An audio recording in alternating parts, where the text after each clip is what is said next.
The Forgotten Garden. That evening she found a gate she had never seen before. Dr. Eleanor Grey had walked these paths 1,000 times.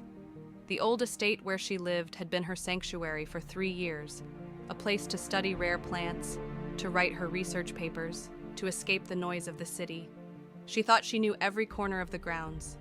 But tonight, as twilight painted the sky in shades of lavender and gold, something was different. The hidden gate. The iron gate stood half hidden behind a curtain of ivy, its bars twisted into patterns of roses and thorns. Eleanor paused, her breath catching.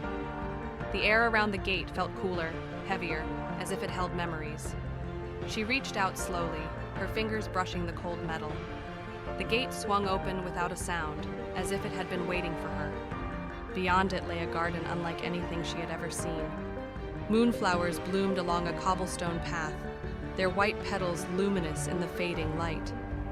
Night-blooming jasmine climbed ancient trellises, filling the air with overwhelming sweetness. And at the center, beneath an enormous willow tree whose branches swept the ground like green silk curtains, stood a fountain, still flowing after all these years, its water catching the dying light like liquid amber. Eleanor stepped inside, and the world seemed to hold its breath. The gate closed behind her with a soft click. Something drew her forward, pulled her deeper into this impossible place. The garden seemed to exist outside of time, suspended in perpetual twilight.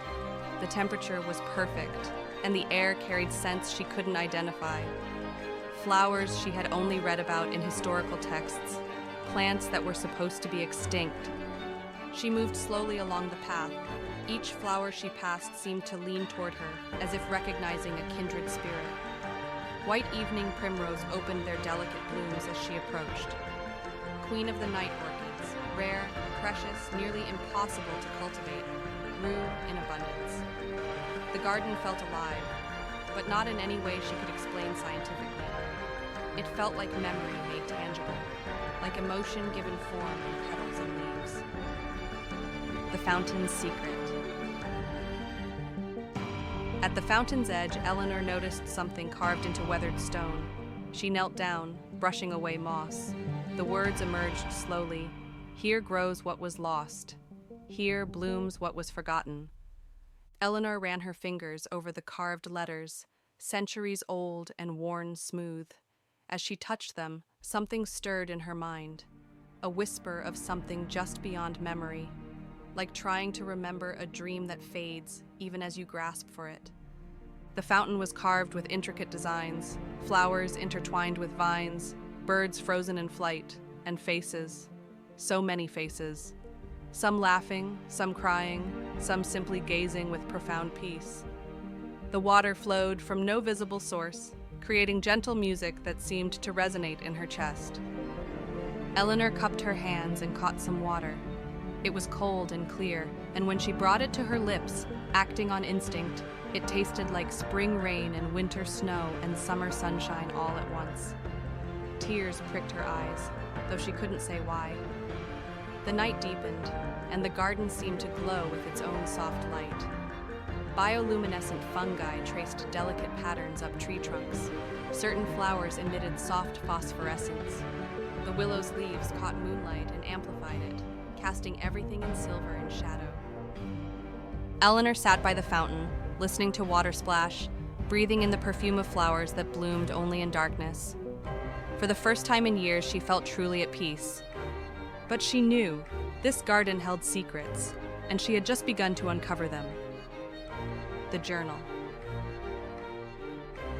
Following a path south, Eleanor found a small greenhouse.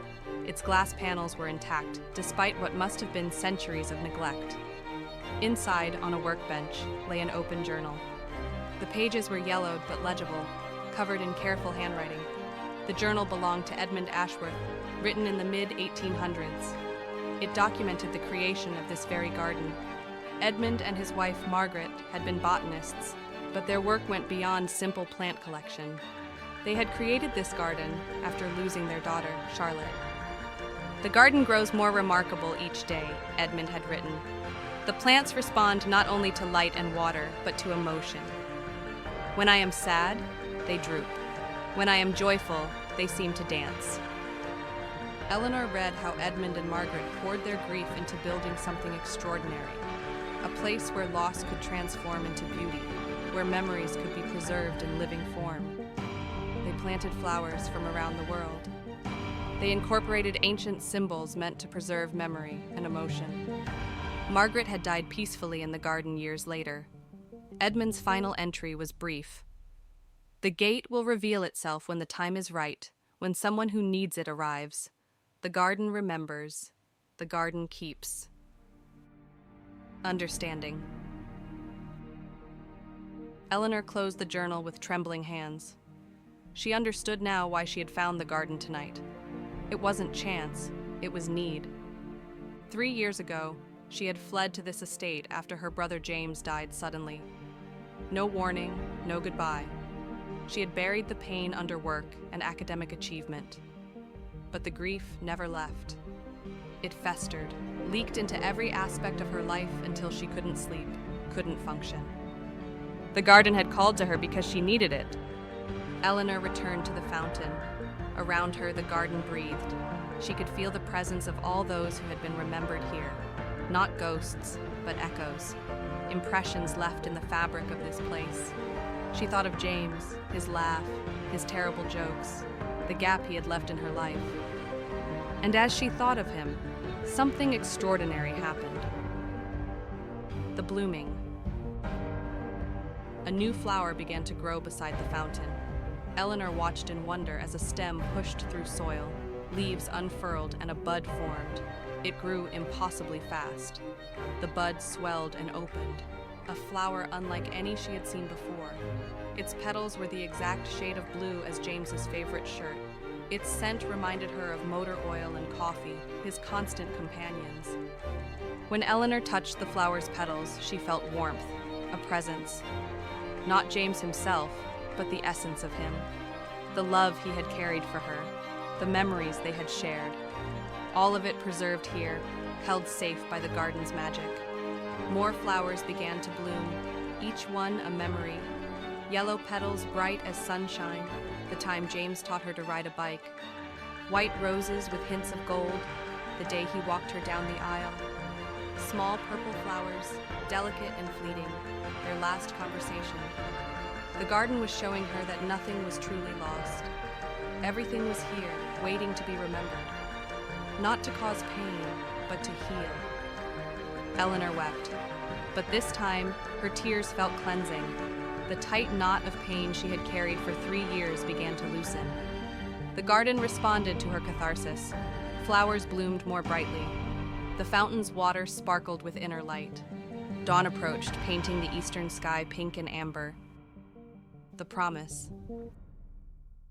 Eleanor stood, her heart lighter than it had been in years. She walked back to the gate, then turned to look at the garden one last time. She knew she would return. The gate had opened for her once. It would open again. She placed her hand on the gate and whispered, "Thank you." She thought she heard a response. Wind through leaves, water over stone. Remember us. Keep the garden. The sun rose, flooding the estate with morning light. Eleanor walked back to her cottage, Edmund's journal tucked under her arm. For the first time since James died, she felt ready to truly live again. That evening, Eleanor returned with a small seedling, a cutting from James's favorite tree. She planted it near the fountain, whispering memories as she covered its roots with earth. The garden accepted her offering. Eleanor became the new keeper of the forgotten garden. By day, she lived her normal life, but every night, as twilight fell, she returned to her sanctuary. She tended the impossible flowers. She added new memories. And sometimes, on the quietest nights, she thought she could hear them. Edmund and Margaret, her brother James, all those who had been remembered here. Not as ghosts, but as whispers in the wind, as love made permanent in the language of flowers. The forgotten garden had found its new keeper, and Eleanor Grey had found her way home,